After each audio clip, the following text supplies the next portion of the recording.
tackles her to the ground. Tackles her to the ground. So one referee points that it's Dallas ball.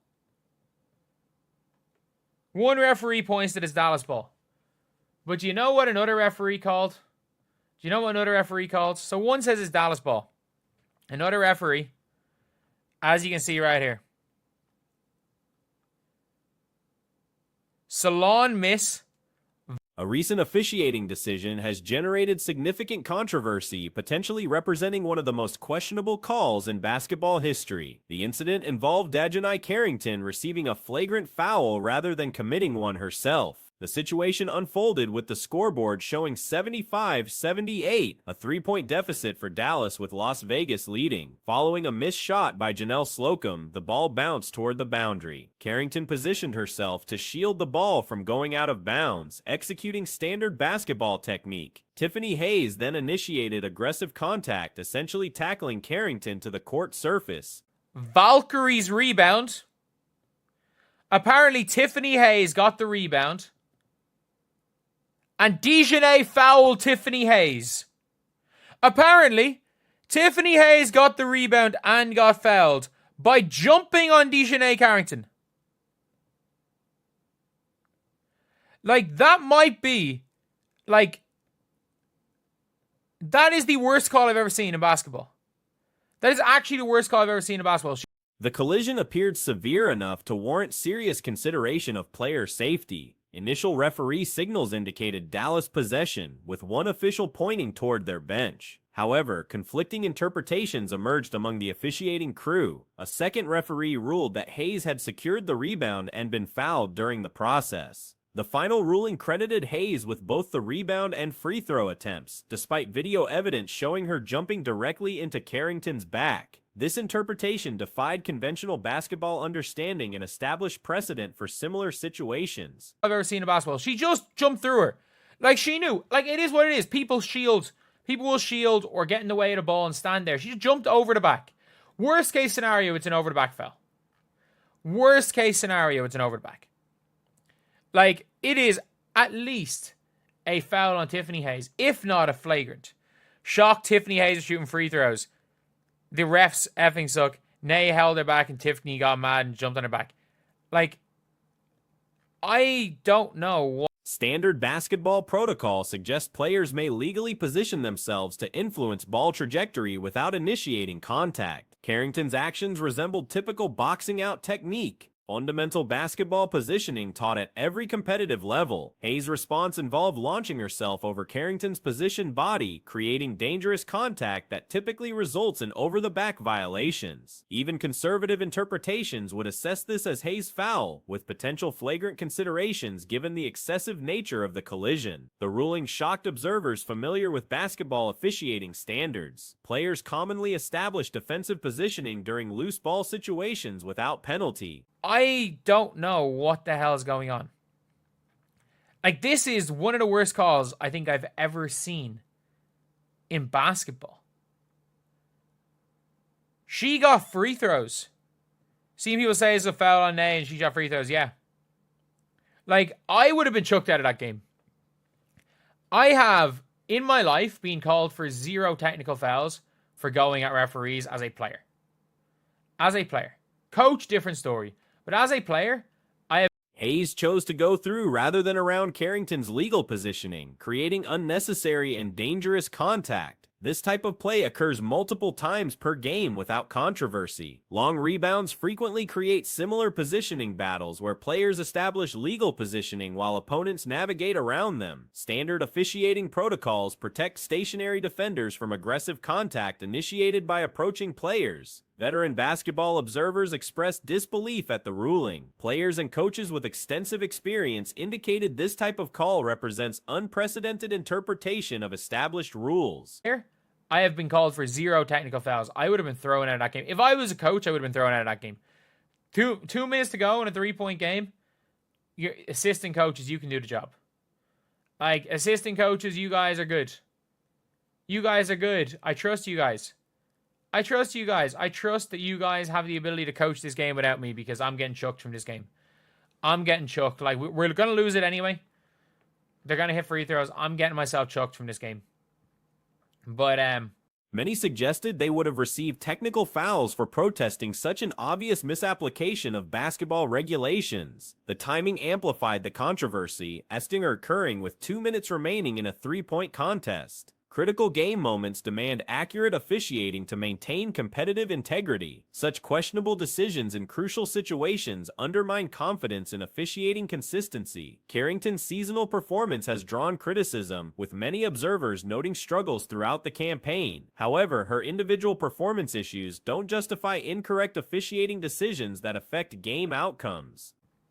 But, yeah,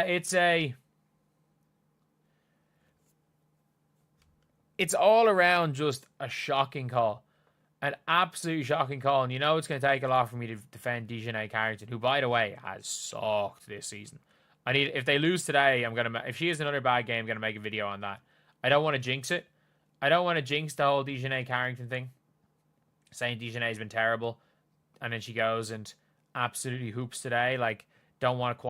Even if officials determined Carrington committed some minor infraction, Hayes' excessive response warranted additional penalties. Technical fouls typically accompany dangerous or unsportsmanlike conduct. Regardless of initial contact interpretations, the sequence resembled football-style tackling more than basketball contact. Professional basketball maintains clear distinctions between acceptable physical play and excessive force that endangers players' safety. Comparative scenarios illustrate the ruling's absurdity. Imagine a defender arriving late for a blocking attempt on a layup, then being rugby tackled by the offensive player while officials award free throws to the tackler.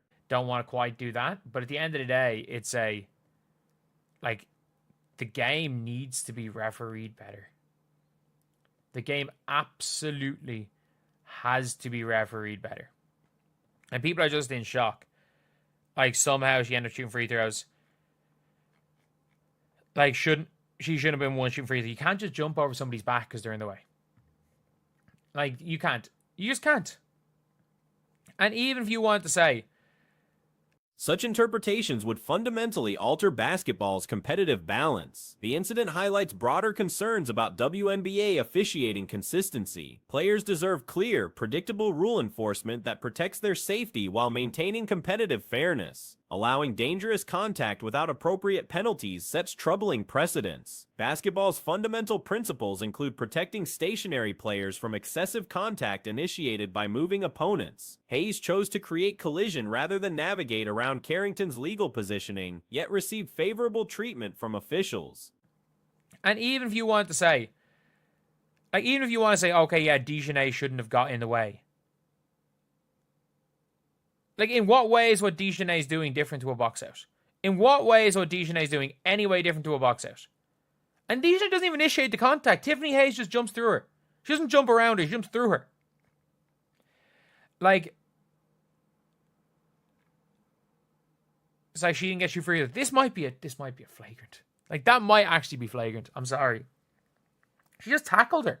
This officiating decision contradicts decades of established basketball interpretation. Players cannot legally tackle opponents who establish defensive positioning, regardless of subsequent ball possession claims. The ruling essentially permitted assault while penalizing legal defensive technique. Professional officials must distinguish between incidental contact inherent in basketball competition and excessive force that endangers participants. This incident clearly crossed established boundaries yet received inappropriate treatment from the officiating crew. The controversy extends beyond individual game impact to broader questions about officiating training, consistency, and accountability. Clark and Caitlin Clark fell to the ground. Most people are connecting Sophie Cunningham's takedown of J.C. Sheldon at the end of the game to that. I'm not so sure. I think it played a little bit of a role. There's a history here. I think when Sophie Cunningham injured her ankle originally or re-aggravated her injury and had to miss some games, I think that was in a game that involved the Connecticut Sun and maybe was involved with a collision between Players invest significant physical and emotional energy in professional competition, deserving competent officiating that protects their welfare while maintaining fair competition. Such egregious misinterpretations damage league credibility and player confidence in officiating standards. Consistent, predictable rule enforcement remains essential for maintaining professional basketball's integrity and competitive balance throughout all critical game situations. A significant altercation occurred in the WNBA involving multiple players offering insights different from mainstream coverage. Sophie Cunningham from the Indiana Fever and Dejanai Carrington from the Connecticut Sun engaged in a confrontation that escalated into the stands. The incident resembled intense competition with extensive physical contact and emotional reactions throughout. And maybe was involved with a collision between her and J.C. Sheldon. There's just a lot of tension. If you watch this game last night, that the Fever won by, I believe, 17 points. They were in control most of the game. Caitlin Clark had another excellent game. I think went 4 of 6 from three-point range, finished with around 20 points. They controlled the game pretty much from start to finish, but the bad blood was evident from start to finish. Jay Sheldon, I think, played at Ohio State in The altercation concluded with 46 seconds remaining in the fourth quarter, though tensions began building during the third period when Caitlin Clark and Carrington had their initial confrontation. Marina Mabrey, a Connecticut Sun guard known for her aggressive play and fearless approach, made contact with Clark, causing her to fall. Many observers link Cunningham's later action against Carrington to this earlier incident, though the connection may be more complex. Historical context exists between these players. Cunningham's previous ankle injury possibly occurred during a game against Connecticut, potentially involving contact with Carrington. Significant tension was visible throughout the contest, which Indiana won decisively by approximately 17 points while maintaining control for most of the game. Played at Ohio State in the Big Ten Conference alongside of Caitlin Clark. There's a lot of history there. She's been guarding and defending Caitlin Clark for a long time, and there seemed to be some tension between them early in the game. And a lot of that tension is related to, and this is where it's going to get dicey, and y'all know I love Caitlin Clark. I love the WNBA. You know I love Sophie Cunningham, but I got to keep it real. A lot of this is driven. Clark delivered another strong performance, shooting 4 of 6 from three-point range and scoring around 20 points. Despite the comfortable victory, animosity was evident from beginning to end. Carrington and Clark share collegiate history from Big Ten Conference competition during their Ohio State and Iowa careers, respectively. This long-standing competitive relationship has created familiarity and defensive strategies that contributed to early game tension. Much of this conflict stems from Clark's theatrical behavior on the court. Her dramatic reactions mirror those of certain NBA superstars, particularly in how she interacts with officials and responds to contact. Is driven by Caitlin Clark's theatrics. She's overly dramatic. She's like LeBron James. And I'm telling you, I've been uncomfortable with her budding friendship and relationship with LeBron James from the get-go. I don't want Caitlin Clark to be anything like LeBron James on the court, but she is. If you watch the Fever games, this was a problem last year. This pattern was more pronounced during her rookie season, but remains noticeable in current play. Clark maintains constant dialogue with referees throughout games, expressing frustration and complaints that irritate opposing players while establishing a victim mentality within her team. During the confrontation with Carrington, accidental contact to Clark's face resulted in an exaggerated response designed to draw official attention and penalties. When Carrington approached, likely to apologize for the unintentional contact, Clark pushed her away. This prompted Mabrey to intervene physically, bumping Clark and causing another dramatic fall that appeared disproportionate to the actual contact received. This behavioral pattern extends to Clark's collegiate career, including incidents where court storming occurred and she appeared to embellish contact with fans, spinning and falling dramatically as if seriously injured. For games, this was a problem last year. It's a tiny bit less of a problem this year. She's a little less demonstrative. But if you watch Caitlin Clark during any of these WNBA games, she has an ongoing all-game conversation, barking at the referees from start to finish of these games. and it is annoying the opposing players.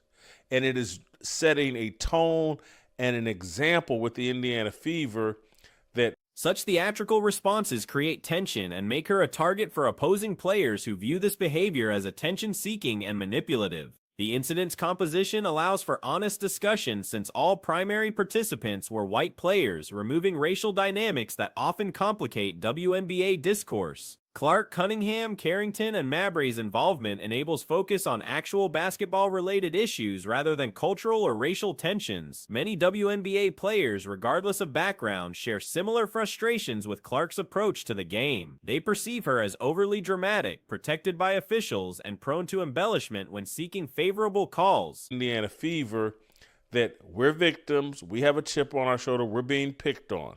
And so last night, when J.C. Sheldon they were pushing back and forth in the first and second quarters. Jay Sheldon accidentally hit Caitlin Clark in the face. It was accidental. Caitlin Clark flopped around and acted like she got stabbed in the eye to make sure she got the whistle and got the penalty or whatever. To me, she overreacted. While racial tensions certainly exist within some player relationships, substantial criticism of Clark stems from legitimate concerns about her on-court behavior and attitude. Clark's influence has shaped her team's collective mentality, instilling a victim complex that permeates the Indiana Fever's approach to games. While Clark possesses many positive qualities, her tendency to portray herself as constantly under attack represents a negative aspect that affects team chemistry and opponent relationships. Connecticut deliberately employed physical tactics against Clark, who responded by emphasizing her victim status throughout the evening. This dynamic creates ongoing tension that officials struggle to manage effectively. She got the whistle and got the penalty or whatever. To me, she overreacted to accidentally getting slapped in the face. Jay Sheldon kind of walked towards Caitlin Clark, probably in a gesture to apologize, say, I'm sorry for slapping you in the face. Caitlin Clark shoves or pushes the Jay Sheldon away, and that's when Marina Mabrey, the guard for the Connecticut Sun, who's not afraid of anybody, walked up on Caitlin Clark and bumped her, and Caitlin Clark, as she WNBA officiating presents additional challenges as the league prioritizes diversity over experience and competence in referee selection. Female officials, while well-intentioned, often lack the authoritative presence necessary to control emotionally charged games. The incident demonstrated this weakness when 3 female referees failed to maintain game control, requiring security personnel to manage the altercation. Commentary during the broadcast subtly criticized the officiating crew's inability to establish authority and prevent escalation. When physical confrontations occurred, referees retreated rather than intervening decisively, relying on male security guards to restore order. and bumped her, and Caitlin Clark, as she is prone to do, flopped to the ground as if she had been tackled by Dick Butkus or Ray Lewis. That's Caitlin Clark. Go back to her days at Iowa when the court got stormed, they got beat, and Caitlin Clark, in my view, ran into a fan and then flopped to the ground and spun around as if she had been shot by a sniper. It was overly dramatic. This is what women do. And Caitlin Clark loves to. This pattern suggests systemic issues with current officiating standards and selection criteria. The situation parallels historical NBA incidents where volatile team compositions inevitably led to major confrontations. The WNBA currently harbors similar conditions with jealous players, interpersonal conflicts, and competitive tensions around salary disparities and media attention. Female athletes often engage in more personal competition regarding appearance, social media presence, and financial opportunities, creating additional friction beyond basketball performance. Without proper authority figures maintaining order, these tensions escalate into dangerous situations.